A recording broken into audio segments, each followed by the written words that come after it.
कर्म योग की इससे बड़ी कोई व्याख्या हो सकती है क्या? आप बताइए। समशत्रु च मित्रे च लाभा लाभो जया जय, इसकी इससे उत्कृष्ट कोई व्याख्या संभव है क्या?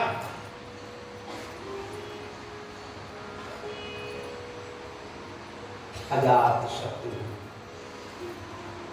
किसी से शत्रुता नहीं, किसी के प्रति दोष दृष्टि नहीं।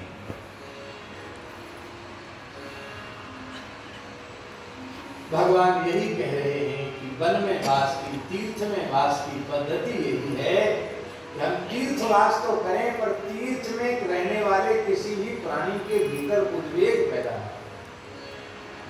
गुरु जी समय तो हो रहा है, घटना सुनाए आपको। हमको गिरिराज जी में एक संत मिले, कई साल पुराने, तो उनको हमने देखा, बाबा के यहाँ रहते थे, जहाँ बाबा श्री ठाकुर जी रहते थे, कल वहीं रहते थे, उस समय वहाँ गए।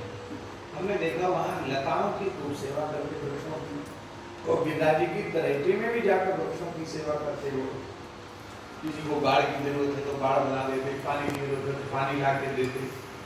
हमने आश्चर्य, एक दिनों तक देखा कि एक ही काम में लगे, केवल वृक्षों की सेवा। तो हमने एक दिन उनसे पूछा कि महाराज जी क्या बात है, आपको सवेरे से शाम तक केवल वृक्षों की सेवा में लगे हुए हम देखते हैं, इसका कोई रहस्य है क्या? हाँ महाराज रहस्य है। उन्होंने बताया कि हम श्याम ढाक के पास भजन करते थे, निम्बार्क संप्रदाय की हमारी दीक्षा है, निम्बार्क की संत हैं हम, और वहाँ हमारे झोपड़ी के सामने एक बरना का पेड़ था। तो वो अब रात में कोई बिजली तो थी नहीं, तो बार बार वो टकरा जाता था। तो हमने कहा कि इस पेड़ को, छोटे पेड़ है, उसको काट दें तो अच्छा है। तो हमने उस पेड़ को 4-5 हाथ ऊपर हो गया था, तो उसको काट दिया। तो हम गोपाल मंत्र का अनुष्ठान कर रहे थे, पर जैसे ही हमने वो वृक्ष काटा, काटते ही मेरे चित्त में इतना तीव्र उद्वेग हुआ कि भजन में भाव ही नष्ट हो गया। भजन में मन नहीं लगे, ऐसे लगे कि मेरा माथा फट जाएगा, मैं पागल हो जाऊंगा। एकदम सब छोड़ छाड़ करके ऐसे पागलों की तरह भटकने लगे। कई जगह कहा कि मैं बहुत बेचैन रहता हूँ, घबराता रहता हूँ। और लोग यही कहते इलाज कराओ, इलाज कुछ नहीं, परेशान। तो कहते हम भटकते भटकते पूज्य पंडित जी के पास पहुँच गए, गिरिराज वाले पंडित जी महाराज के पास गए।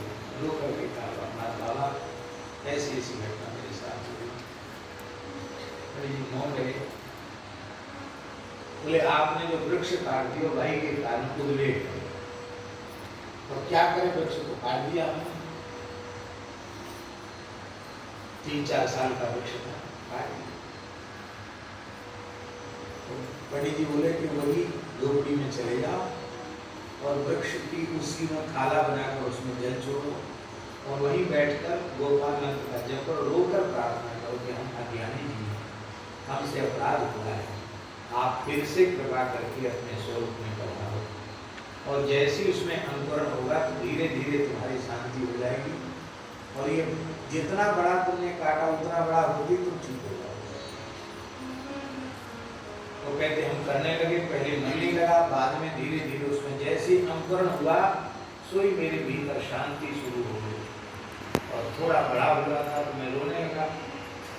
रात्रि को मैंने क्या देखा कि एक गौर वर्ण का बालक मेरे सामने था, जिसकी आयु लगभग 14-15 वर्ष की है, और यज्ञोपवीत उसके शरीर पर है, कटी में धोती पहने हैं, एक उपरना है।